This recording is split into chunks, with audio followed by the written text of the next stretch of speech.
Welcome back to Your 1230, the only podcast where our guests tell their story with the help of 12 questions in just 30 minutes. I'm your host, Mike Salitro, and today we are really excited to be speaking with Jenn Drummond. Jenn Drummond is a mom of seven, a successful business owner, and world record holder. As the first woman to climb the second highest summits on each of the seven continents, she now spends her time inspiring others to create a thriving business and lasting legacy of their own. She shares her story and strategies for success through her book, BreakProof: 7 Strategies to Build Resilience and Achieve Your Life Goals, and her Seek Your Summit podcast. Jenn, welcome. We are really excited to be speaking with you. Thank you for having me today. Of, Woohoo! of course, that's a quite a lot of accomplishments there and in different areas of your life. If you meet someone new, how do you introduce yourself, or how do you answer the question, what do you do?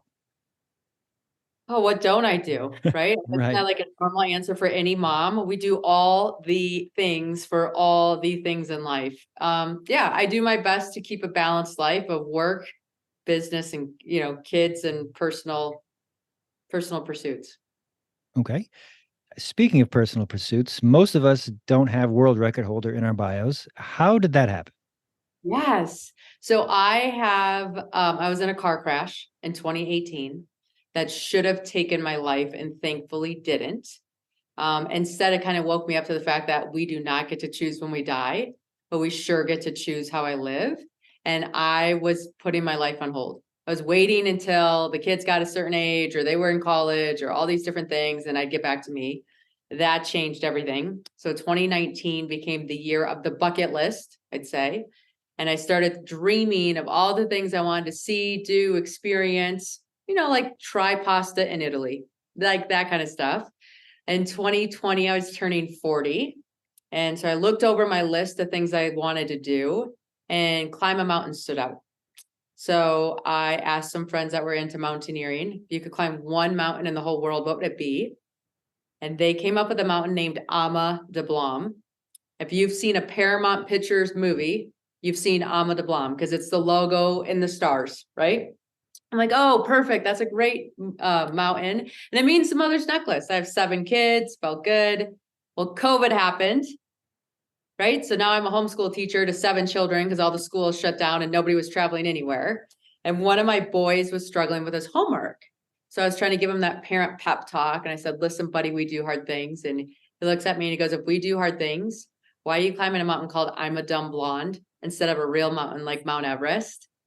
I said, I'm a Blom, honey, not I'm a dumb blonde. But thank you, sweetheart. Finish your homework. We'll look at Everest.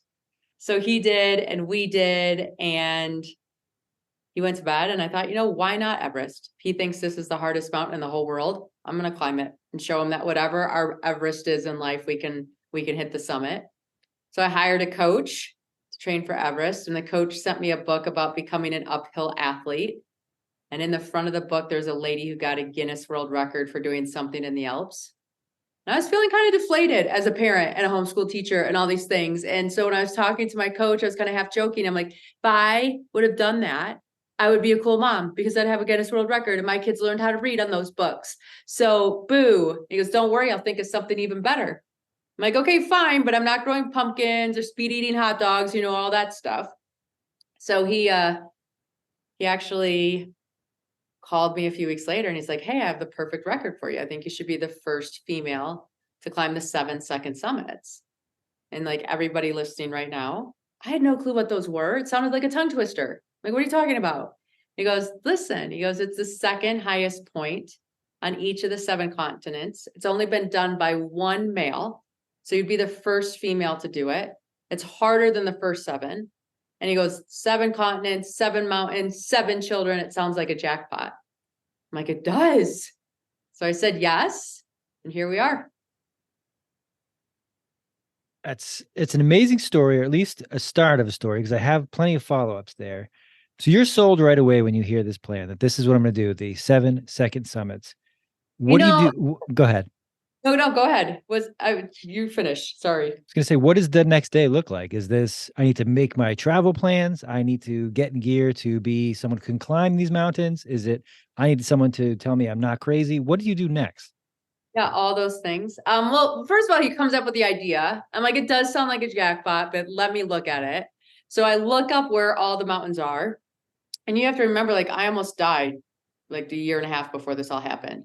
And when I was going through my list of reliving life, I was like, I want to explore the world. Like, I want to see this planet and all these things before I die. And so it was taking me to all 7 continents.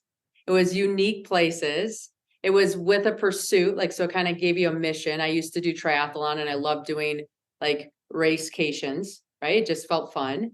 And so it felt right, even though I had not slept in a tent before, even though I had no clue what was going to be called of me or what it was. I was like, whatever, it hasn't been done by a woman. I'm going to do it. And if I don't do it, it hasn't been done by a woman anyway. So what does it matter? Like, let's just try it. So it was very much that. And, said yes to this in COVID. So I climbed Ama de Blanc first because that was like the thing I was going to do for my 40th birthday. And Nepal actually opened in October of 2020.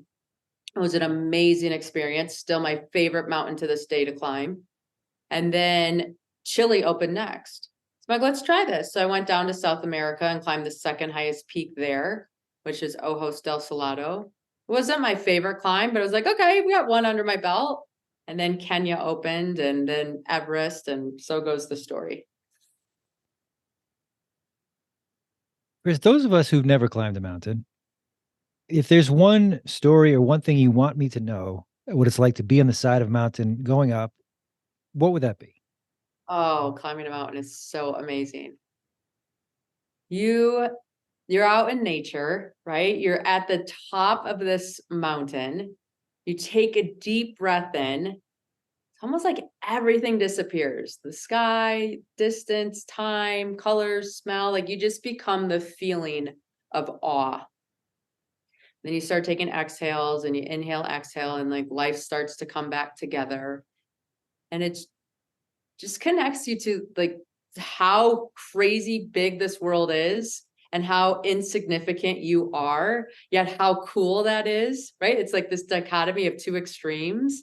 And then you take your soul out of your body and it's like you throw it out into the world again and say, can't wait to find you next.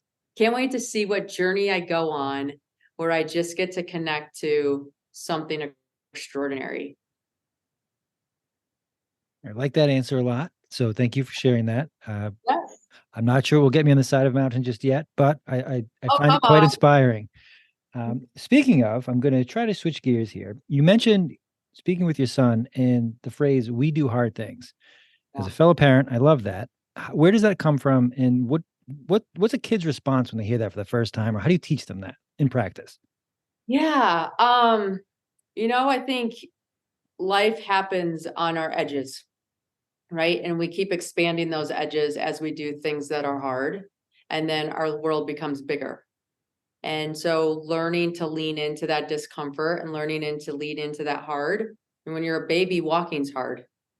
When you're an adult, running a marathon might be hard. Like, I don't know what your hard is. We all have our own definition. But as we expand our capacity, our harder gets harder and harder. And we get to experience more of this world. I like that. I was recently someone had mentioned to me, it's like you don't ask for an easier path.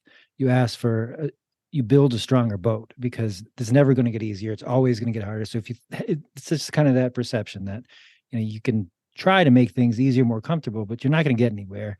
And you kind of reference that putting life on hold is where a lot of people find themselves. And you had a life altering, life changing event, but not everyone has that blessing in disguise. Is there a way to kind of break out of that kind of pattern where it's like, I'll do this once this happens? Is there a way that someone who's not in an accident could say, yes, I'm going to do this tomorrow, or I'm going to take this step?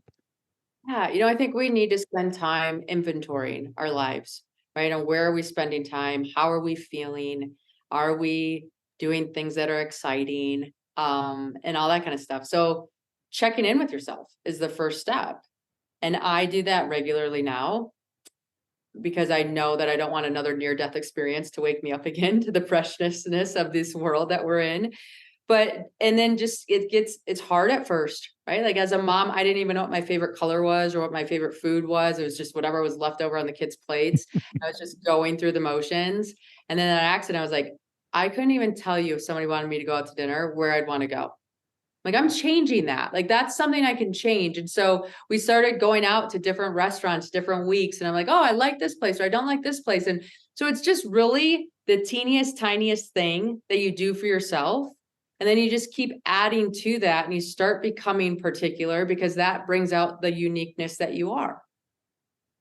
I like that. That is something I can change. That starting small, and the example you give with the restaurants, like I want to be better at this. I want this to be different, and you make one small change and build on it. I like that a lot there. Um, you've mentioned being a parent of 7 children. I would assume traveling with children is difficult in any way, as I can attest to. But seven's a lot, and oh, by the way, I'm breaking world records as I'm doing that. Who's planning all of this, and how are you balancing everything?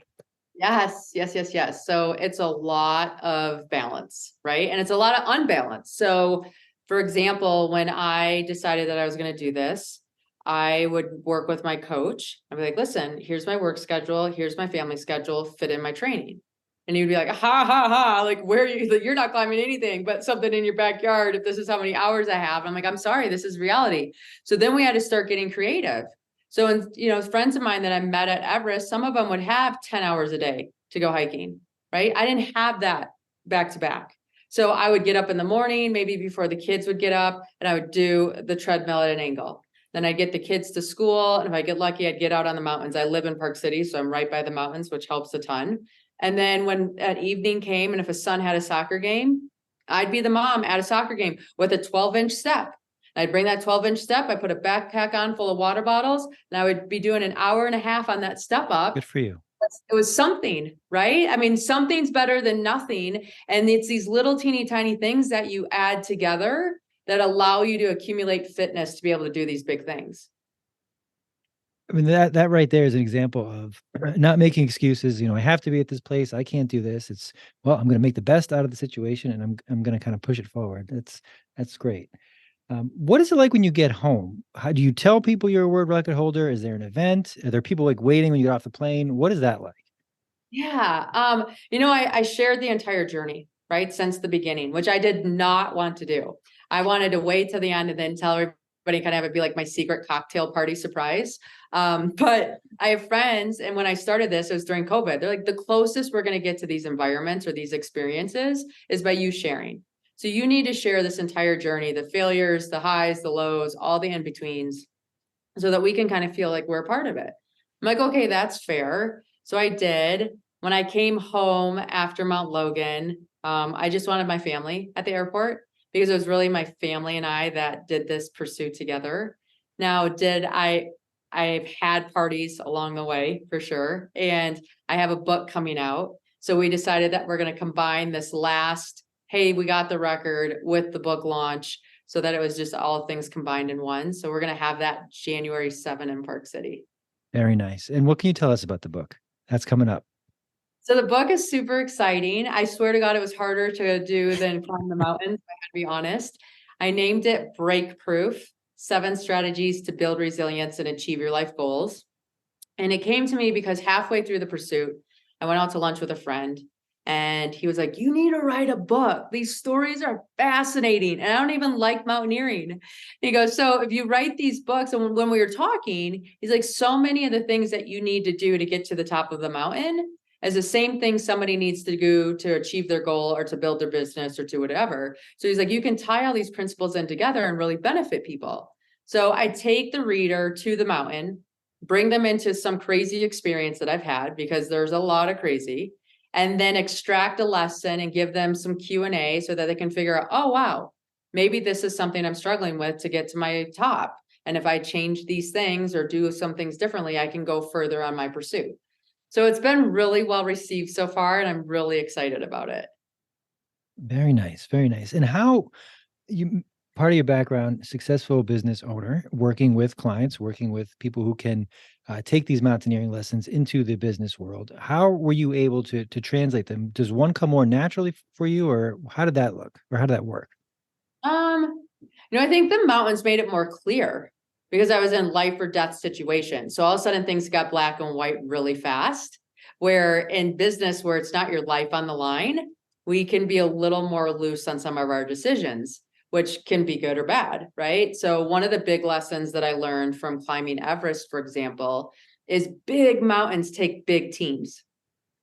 If you're trying to say you have an Everest-like goal, metaphorically, and you're trying to do this alone, you're not going to get to the top, right? Your bag's going to be too heavy. It's going to be too long of a journey. There's going to be too many storms coming your way to start at the bottom and get to the top. So if you have a big goal, you want to be a big company, you're going to need a big team to make that happen. And the sooner that you recruit those people to help you, the lighter the load you have, the farther everybody gets to go together.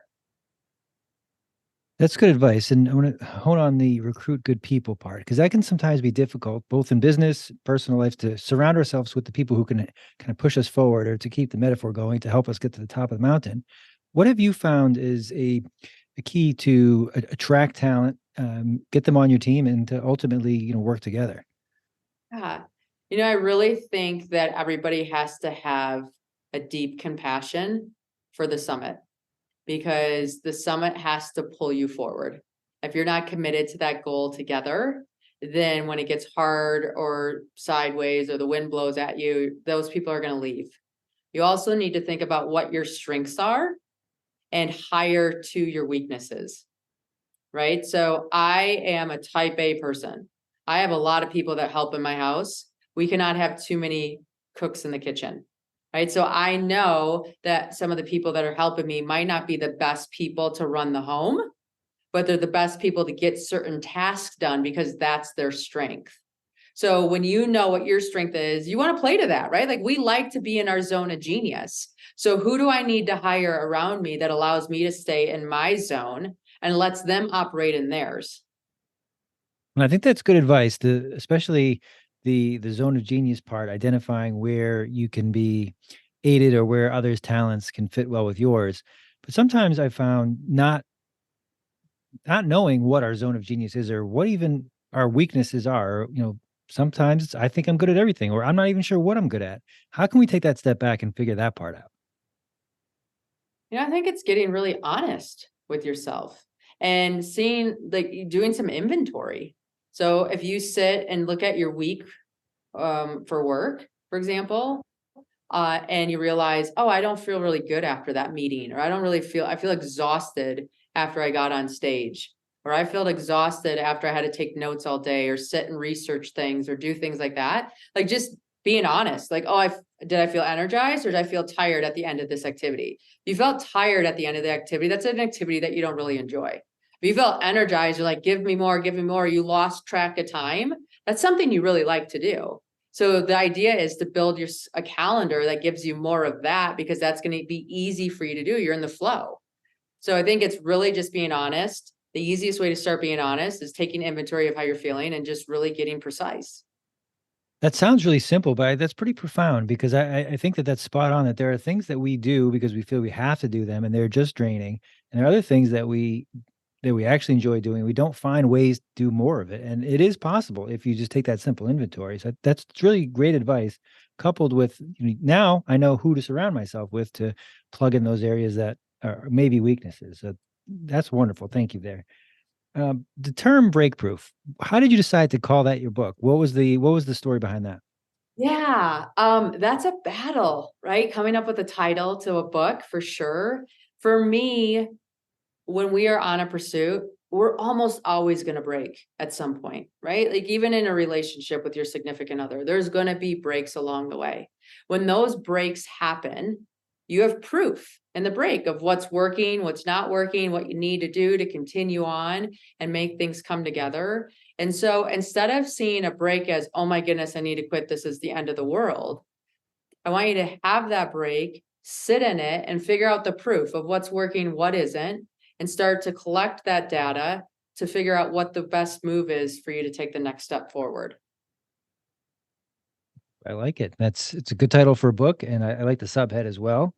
Uh, Kind of with the breakproof and with mountaineering in general, what would you say is the most difficult part of being on the side of a mountain, or having multiple mountains in your plan, that it's what I'm doing right now is really difficult, but if I get up and then get back down, I still have 4 to go. What is the most kind of difficult part, kind of taking yourself through that process?